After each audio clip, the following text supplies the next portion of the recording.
Welcome to Camtasia Studio 7.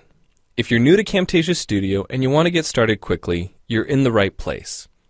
We encourage you to watch this 5-minute video to learn the basics of using the editor, including how to navigate the timeline, make some basic edits, and add special effects.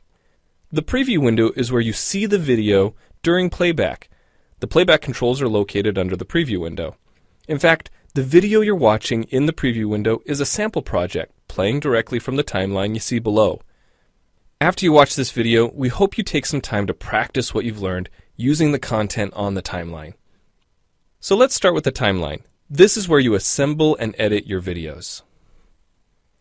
At the top of the timeline, tick marks represent time in terms of minutes and seconds. When building a video, you'll work in a horizontal manner, beginning from the left and moving sequentially through time towards the right. To make precise cuts and selection, use the zoom slider to magnify the view of the timeline. And when adding elements to your video, such as a call-out or audio clips, these are placed on different tracks.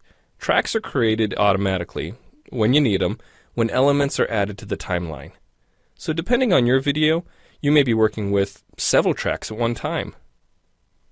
To change the position of an element on the timeline, just drag it. To change the length of an element, drag the edges in either direction. An important part of the timeline is the playhead.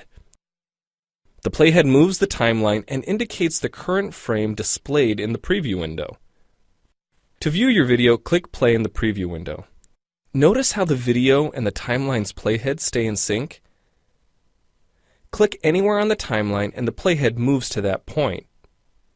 The green section of the playhead is called the in point. Click and drag the in point to make the beginning of a selection. The red section of the playhead is called the out point. Just click and drag the out point to make the end of a selection. To bring the sections of the playhead back together, double-click the gray playhead. To split a video clip, position the playhead at the desired location and click the split button. And if you want to remove a portion of your video, make a selection with the in and out points, then click the cut button. If you make a mistake while editing, click the undo button. Next, we'll look at the clip bin and the library. The clip bin holds recordings, audio files, images, and title slides being used in the project you're currently working on. Then there's the library. It stores video clips, intros, callouts, title slides, and other elements that you want to use from project to project. The library is also pre-populated with professional animations, music, sound effects, and other content you can use in your video for free. To add your own clips or video sequences to the library, make a selection on the timeline, right-click, and choose Add to Library. To include clips and other elements in your video, drag them from the clip bin or library and drop them onto the timeline.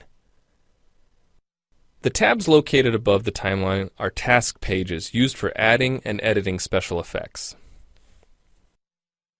You can add callouts to emphasize a key point. You can insert a transition between clips for a professional look. Apply zoom and pan effects to focus on important details. And draw attention to the cursor by changing the color, size, and more. If you double-click an element on a track, the playhead moves to the beginning of that element, and its task page opens, allowing you to make edits to that element. So we've shown you a few ways you can navigate and edit your video, but how do you get content into your video? Well, to make a new screen recording, click the Record Screen button. If you already have an audio or video recording to use, click the Import Media button. When you've made edits and added effects to your video and you're ready to share it, you need to produce the project to create a shareable video.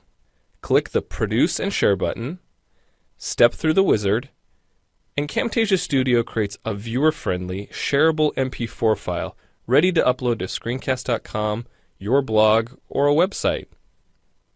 Well, it's time for you to try Camtasia Studio out for yourself using the content on the timeline. The help file in Camtasia Studio will help you use each of the Camtasia Studio features and applications. The Learning Center on TechSmith.com has in-depth video tutorials and other sample projects to download and practice with. So we hope you enjoy Camtasia Studio. And happy screencasting!